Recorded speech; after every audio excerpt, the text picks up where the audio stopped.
agree, storytell, worldview, invite. And you mix it up in your role play, which is what we're going to do at the end before you guys ask questions. It will work. Thumbs up if this is making sense so far.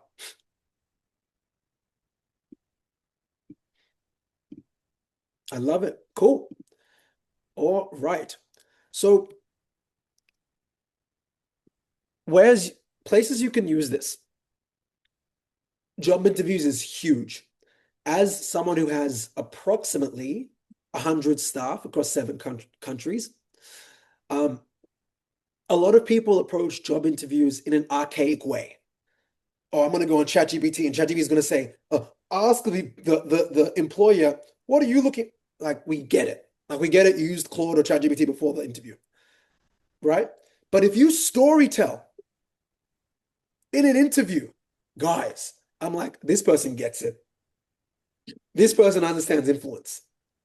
This person's getting me to emotionally and logically buy in to their worldview, making me like them more. Guys, it's hard to stop. When someone's in a story, it's really hard to interrupt them. I've ranted a bit. I was actually going to show on a recent game show that we did how I literally have used these 4 steps to influence 30, 40 people at a time with the recent game shows that we've been doing. So it works even if you're presenting to a stage of people, but it's okay. I think Q&A will be more effective. But job interviews, networking is number 2. Common ground, lead with a story, not a pitch. When I go to networking events, a lot of people, they're like, hey, I do this. I do crypto. I make $1 million a month with crypto. I'm like, okay. I do real estate. I do plumbing. Here's my card. But I don't feel you. I don't feel your energy. Actually, I went to one of Bo's events, end of last year, start of this year. It was a great event, one of Maple's events. Guys, shout out to Maple. Great investment property firm. You want to learn how to buy your own property. And I met some of the friends that he invited to that event. And the people that I connected the most with, they would tell me, hey, look, when I was 25, I lost it all. Flew to Dubai, this happened, broke up with my girlfriend, this person passed away, built it all back in 3 years, up X amount of dollars. I connected with that person. I wanted to know what they did on Instagram. I wanted to follow their business.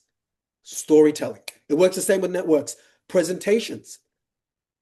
This presentation that I did for the University of Sydney last Monday, as a referral from one of our billion-dollar clients, the students were actually emotional because obviously we had a lot more time. We did more kind of one-on-one things. It was a smaller crowd. It was about 6 to 10 students. 2 of the girls nearly cried because, you know what's interesting? The more comfortable you are storytelling to influence, the more you influence yourself.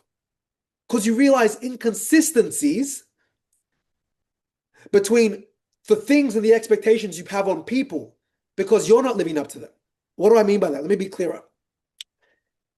Sometimes I can be late to things. I'm going to be 100% honest. Sometimes my team will have a call. I'll be like 1 or 2 minutes late. So if I tell all of my leadership team, guys, you have to be at the call 5 minutes early, well, my storytelling through my behavior is not indicative of that. So for me to expect out of them is unfair because the character of the leader influences the culture of the people. But one thing I can tell my team is I am willing to get involved in any uncomfortable conversation necessary. I am willing to get involved in a client complaint. I'm willing to get involved in a dispute. I'm willing to get involved in a big new corporate account that we want to close. I'm willing to take a demo at 5 a.m. I'm willing to take a demo at 1 a.m. on a Saturday. So now I can rely on people like KC, my incredible operations manager, Aero James, my head of sales, Ken, one of our appointment center team leaders, Trisha, our MVP of last year. I know they're going to hustle because they're already naturally hustlers, but they can also see me and the stories I'm telling myself. This Dami kid, he's younger than all of us, but shit, this guy will work because that's the story that I've told myself. Important line, I'm going to repeat it. The character of the leader influences the culture of the people. So if you're a CEO or you're a business owner on this call and your staff aren't living up to your expectations, you need to ask yourself, what stories are you telling yourself that are letting your team down? which leads me to the next thing. Well, let's jump, which leads me to leadership. But it's the same with negotiation. You have to be able to tell a story. Dating and relationships. I've been single for, what month is it? For 2 years, 2.5 years. And 100%, if you guys are married on this call, if you're in a relationship, if you're single, we actually just did a game show actually on Saturday. It was, multi-seven-figure entrepreneur myself versus marketers versus tradies versus an NDIS provider. And one of the topics that came up, one of the statements was dating is actually personal branding. And I completely agreed. Because the story of who you think you deserve is reflective in the partner that you choose. Thumbs up if this is making sense.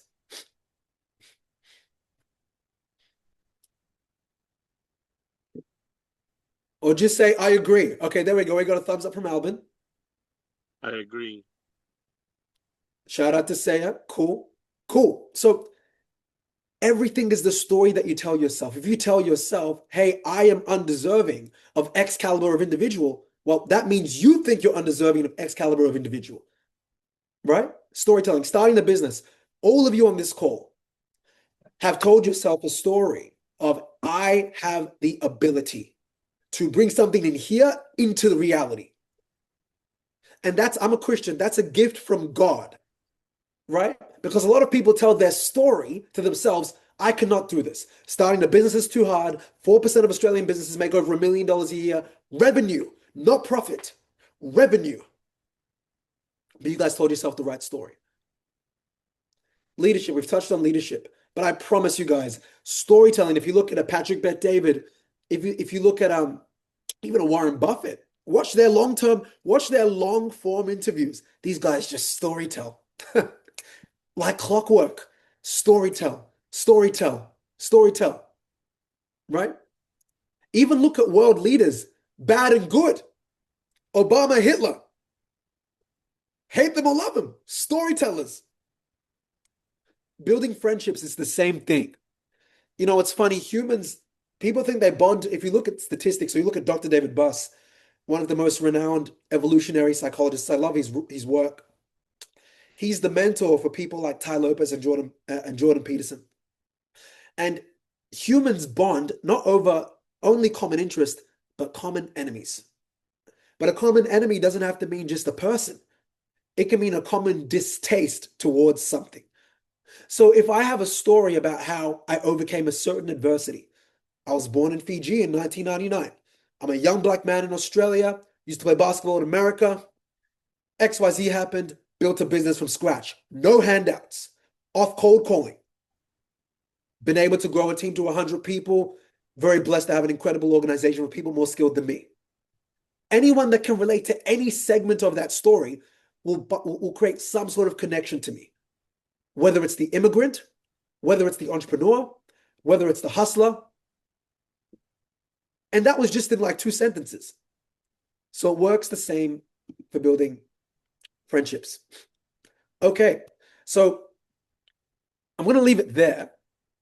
Usually we'll do a role play for this kind of thing, but I'd rather open it up to you guys for the last 10 to 15 minutes. Do you guys have any questions on influence or power dynamics or sales when it comes to instilling some of these principles into your staff, your colleagues' life?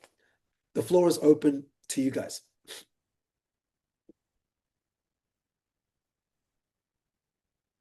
Go ahead, Alvin. Hey, Dami, I loved everything you talked about. And I had a question about storytelling.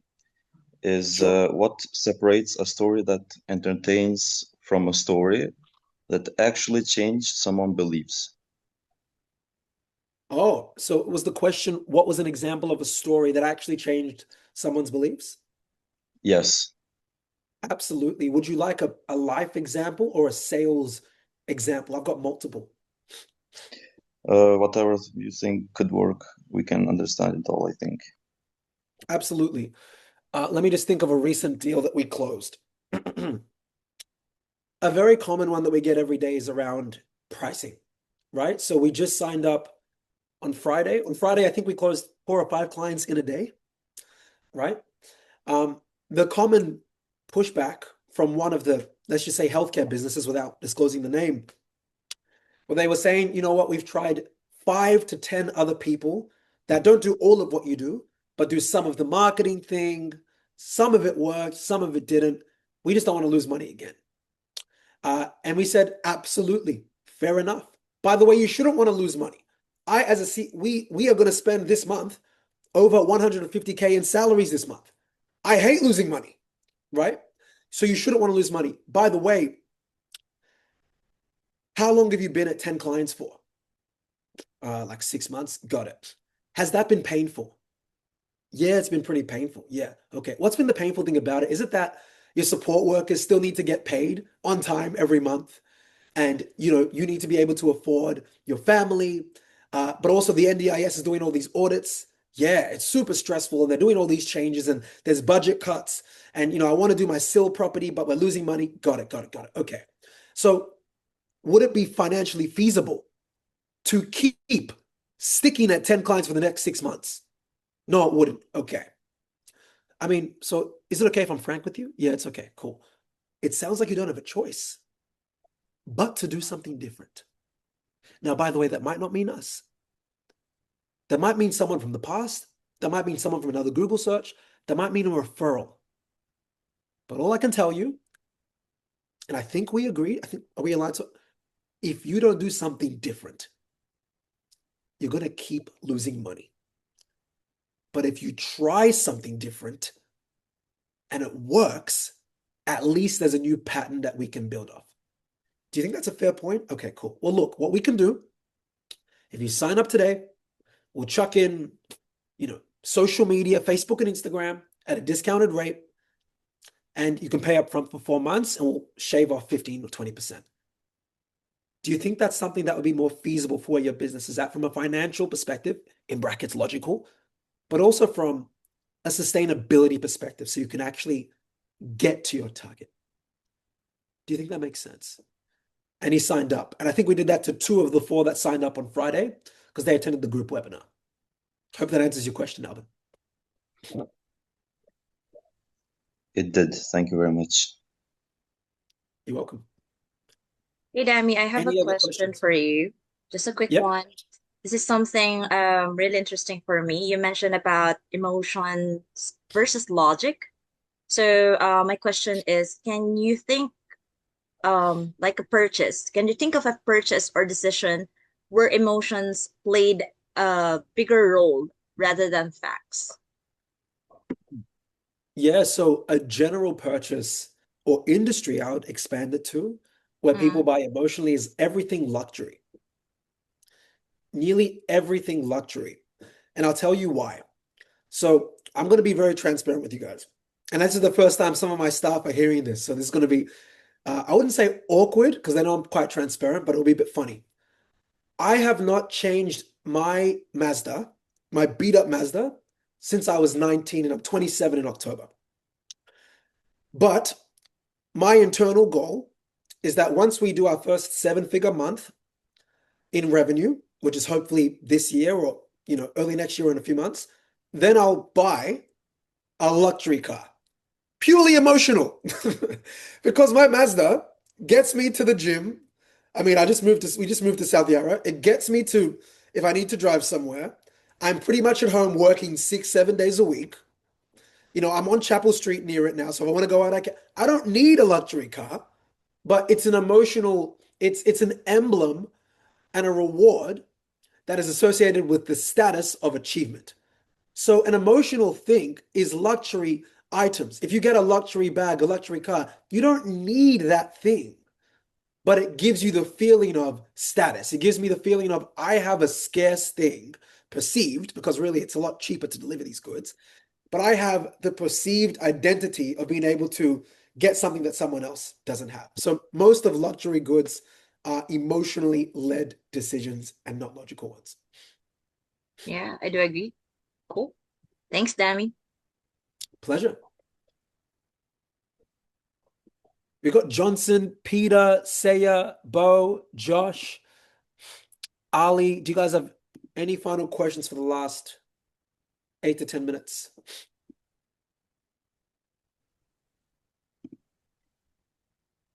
Dammy, it's Pete here. How are you? I'm good, mate. How are you? Yeah, good. I've been listening in. I've been in business for 25 years, and I've had ups and downs along the way. Really enjoying your presentation, mate. It's a very fresh approach. Good on you. Um, One of the biggest problems I find when I'm dealing with, as I said, I run my own business, so I'm a one-man show at the moment, but I'm taking on a young lady at the moment as a admin. The biggest problem I have as a small business is that 1 to 5 staff level. Very hard to fund it. You know what I mean? So my question to you would be is with some of your marketing programs, do you take into account sole operators and structure your fee structure to sort of align with the increase in revenue that's sort of projected, if you like, by in terms of the goals that we set for a marketing plan or whatever. So maybe you might like to comment on that, on how you work with clients. Those that are in business but have a budget and are trying to work out a better approach to marketing and so on. And I should put a footnote. I've never had a website. I have a 96% referral rate, and I follow some of the comments you've made in terms of storytelling.